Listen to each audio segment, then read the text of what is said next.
a merchant is here. Paimon's not sure they're from Mondstadt, though. Let's go check it out.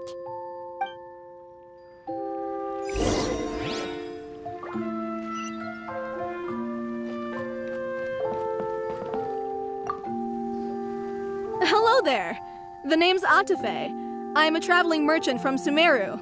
Great to meet you. Whoa, you've made quite the journey.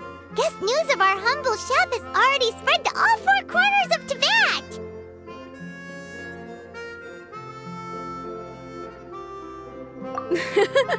I have to agree. This venture of yours is becoming quite well known. In fact, many well-informed merchants have heard word of your potion-selling endeavor. But most people are still not willing to take a risk on such a rare commodity. If you ask me, though, when the opportunity knocks, you've got to be ready to answer. That's how you make the big Mora. Although the general public still doesn't know much about alchemical potions right now, with a little effort and marketing on your side, you can carve out a nice space in the market for yourself. Once that happens, the Mora will just keep on flowing. Once you've generated enough demand, you could even increase your prices tenfold. With that kind of profit, you could even take the rest of the year off if you wanted. Tenfold? Are you serious? As long as the demand is there, people will pay anything. You could say it's a sort of mutual agreement between consumer and supplier. With the way you talk, Paimon can't help but be reminded of a certain other Mora-obsessed merchant. Wait, you did say you were from Sumeru. Maybe you know her. Ever met Dory? Wait, you mean Lord Sangama Bay? One of the most famous merchants in all of Sumeru? That Dory? You know her? Wow. Lord Sangama Bay is one of my biggest idols. Her business sense and dedication to making Mora has always been one of my greatest inspirations. I was even lucky enough to visit the Palace of Alcazarzare once. It truly is a magnificent sight. One day, I hope to be just like her. Up to my ears in more Mora than I can count. Looks like we lost her. Should Paimon snap her out of it? Or... Thank you. That means a lot. Back to where we were then. I believe I was telling you how we could make some big Mora together. The idea is actually pretty simple. You produce the potions, provide me with a regular supply, and I'll help you sell them across Tibet. If that sounds good to you, then we should talk more in depth about what kinds of potions to sell this time around. According to my keen market sense, these are the kinds of potions that are currently in demand.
You two? It's been a while, hasn't it?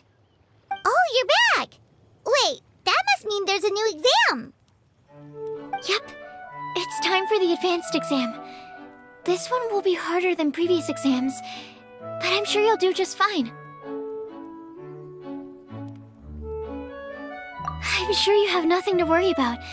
I actually had Mr. Albedo take a look at your previous potions. He was a bit amazed that someone so new to potion making could already produce such an impressive result.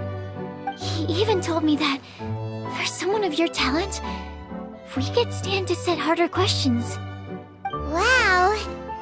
The recognition feels nice and all, but Paimon feels even more pressured now. If we don't pass this time, it'll be super embarrassing! Don't worry too much about that.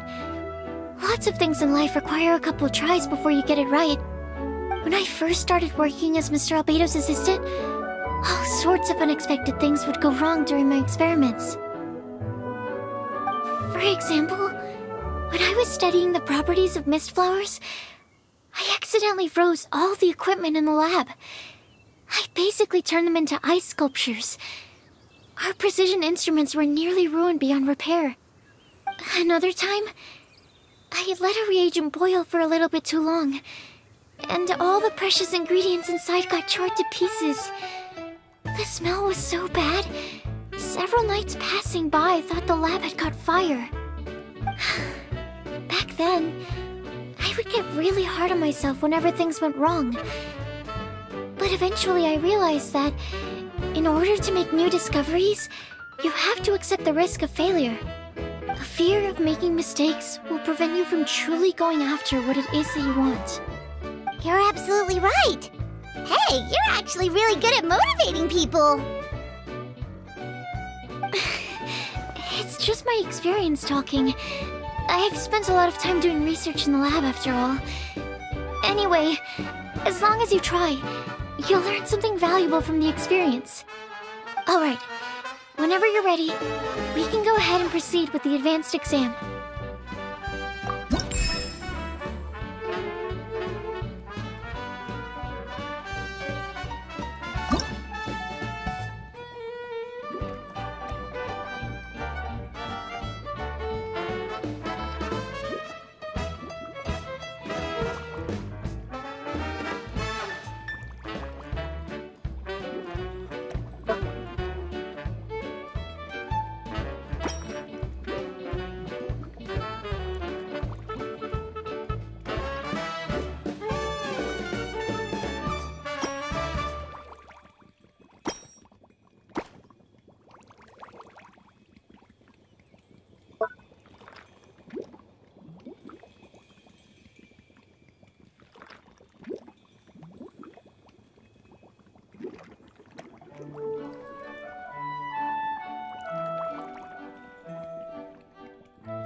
You even breezed through the advanced exam. Ever thought about helping out around the lab? Drop everything and pursue the path of an alchemy master? Huh. What do you say, Traveler? If we work together, I'm sure we can make something super amazing. By super amazing, do you mean you already have something in mind? Well, in the past, my research was mainly focused on the study of plants. But this experience has shown me that potions can have all kinds of effects on people as well. So, I started thinking, what if potions could have an even greater effect on people? Like, what if they could be used to help people unlock their hidden potential? A memory-enhancing potion, for example, could help people memorize a whole library's worth of knowledge in a single breath. Alternatively, a strength-enhancing potion could make it so that Paimon could take down an Abyss Mage all on her own. Whoa. Paimon didn't know you could make potions like that! Sounds awesome! Well, it's certainly theoretically possible. Alchemy is, in itself, a way to explore the unknown. It's a discipline with endless potential. In fact, current research has barely scratched the surface of what's possible with alchemy. Theory, though, is always easier than practice. And with alchemy, there are simply too many things that you have to take into consideration. Just off the top of my head, there's the theory of sublimation, the potion's mechanism of action, and the innate metabolism of the person consuming the potion. Paimon didn't quite catch all that. My bad. We can talk about the details some other time. If you're interested, just stop by the lab. Sweet! Watch out, world! With a cool potion from Sucrose, Paimon will be able to become the strongest guide in Tibet in no time! Well, I'll be off then. Only one more exam to go. I imagine you and I will both have some final preparations to make.